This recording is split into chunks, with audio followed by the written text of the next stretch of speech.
Hello everyone, welcome to Inconvenient Truths. I'm your host, Jennifer Zeng. Has the CCP changed its strategy toward Taiwan?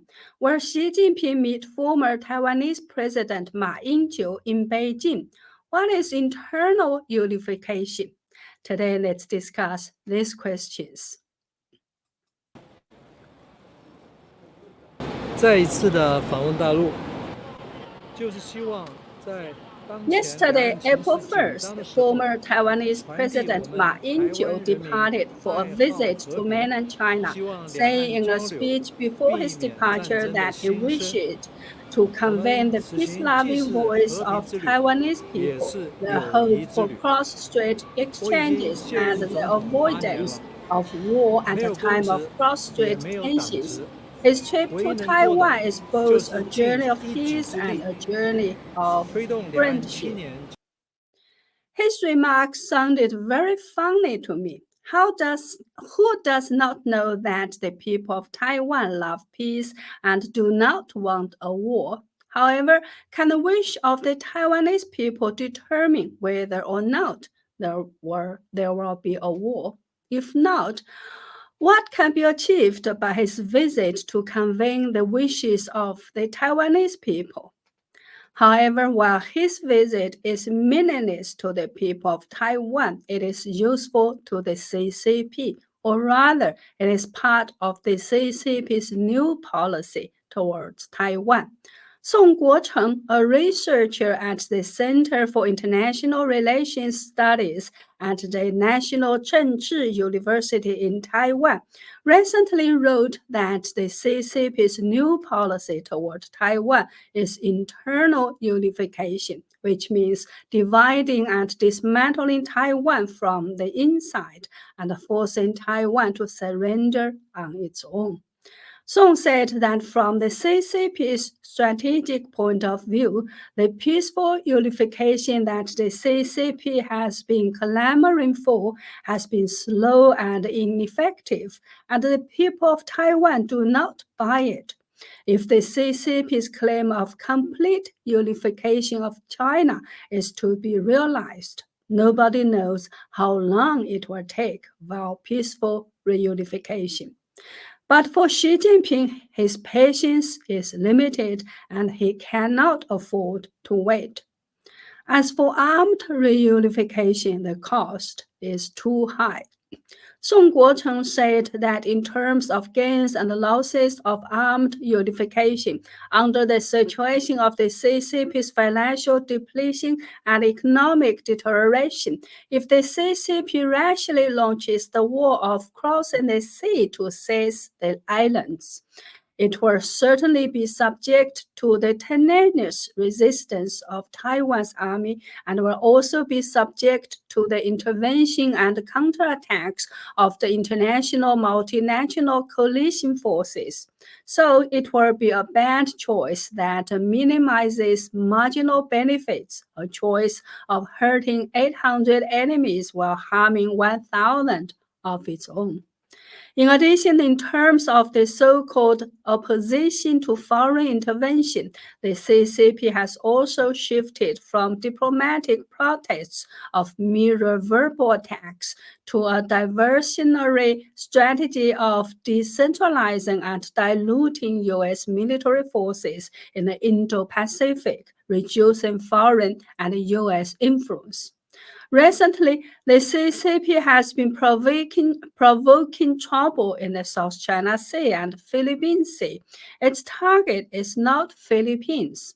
It just wants to distract and disrupt the delivery and transportation of U.S. military power, creating a dilemma for the U.S. to cope with the lack of time and resources. In strategy, this is the so-called war of interference. In Song Guocheng's view, the CCP's policy toward Taiwan has undergone a major change, and it's neither peaceful or armed reunification, but internal unification. That is, through buying agents inside Taiwan, turn Taiwan against Taiwan itself, and unify Taiwan from within Taiwan. After the presidential election in Taiwan this year, although the Democratic Progressive Party has won the advantage of remaining in power, the pro-communist forces have gained dominance in the legislative yuan, forming a legislative hegemony. This red structure has become the internal lever for the CCP to annex Taiwan, a unification machine that can be remotely controlled. The so-called internal leverage is the establishment of a daily link between the CCP and Taiwan's legislative yuan, including the establishment of a strategic framework and departments for cross-sea guidance within Taiwan. Song Guocheng said that the internal unification team is headed by Wang Huning, chairman of the Chinese People's Political Consultative Conference.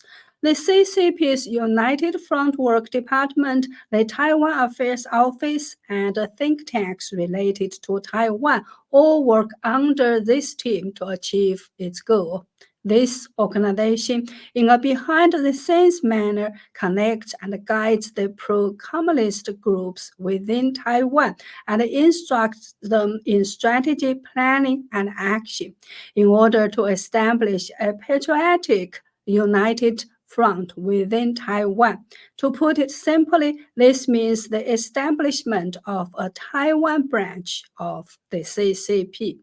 The initial goal of this patriotic united front is to make Taiwan disorganize itself and fight with each other, to create partisan barriers and political chaos, to fracture Taiwan within Taiwan itself, and to weaken and dismantle the collective consensus and cohesive force of Taiwan society.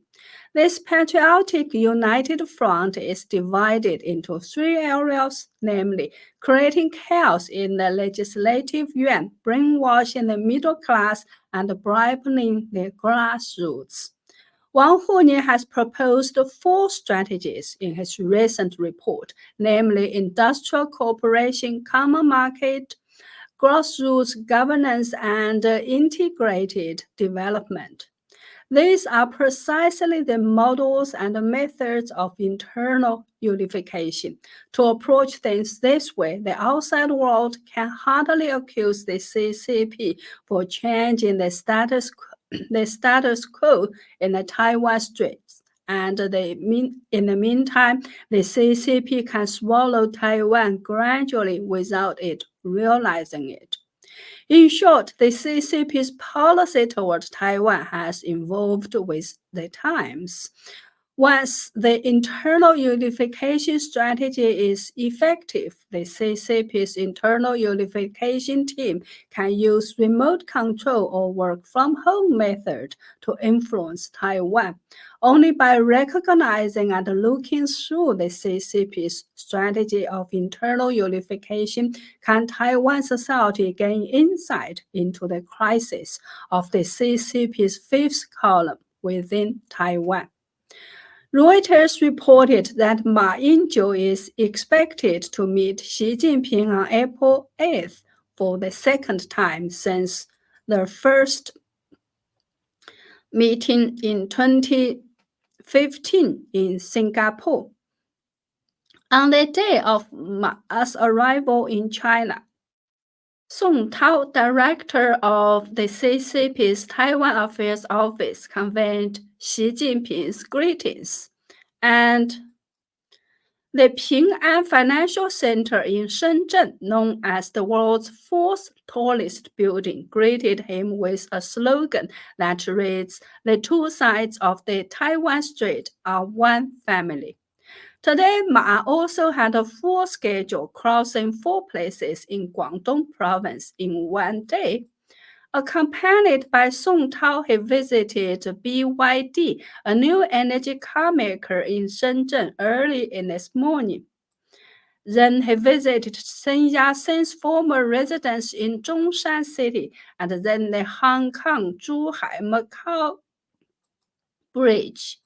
When reporting on his visit to the Hong Kong Zhuhai-Macau Bridge, the Taiwanese media pointed out that Ma Ying-jeou and Xi Jinping actually appeared in the same frame when Ma Ying-jeou watched the TV news footage that shows Xi Jinping attending the opening of the bridge. This reporting technique also seems to suggest that Xi Jinping will meet with Ma Ying-jeou. Judging from these signs, it seems that the CCP is indeed actively promoting the policy of internal unification. However, Wang Dan, a former leader of the Tiananmen student movement, believes that since William Lai Ching-te's election, the CCP has remained extremely calm, which is in stark contrast to the reactions during Tsai Ing-wen's election and Nancy Pelosi's visit to Taiwan. While this calmness may seem like a good thing on the surface, in hindsight, when compared with historic reactions, it appears highly abnormal. As the saying goes, a dog that bites does not bark. The CCP's unusual calm reaction may be preparing for a big move before Lai's inauguration on May 20th. As far as I can see, perhaps the CCP's strategy toward Taiwan is also a dynamic process of constant adjustment with the situation of all fronts. Therefore, war will not happen only if one is prepared for war. On the contrary, war will definitely happen if one is not prepared for this. Do you agree with this point? Well, that's all for today. Please make a comment. Please take a moment to like and share my videos or go to my website at jenniferzengblog.com. jenniferzengblog.com to sign up for a membership or make a donation to support my effort. Thank you. See you next time.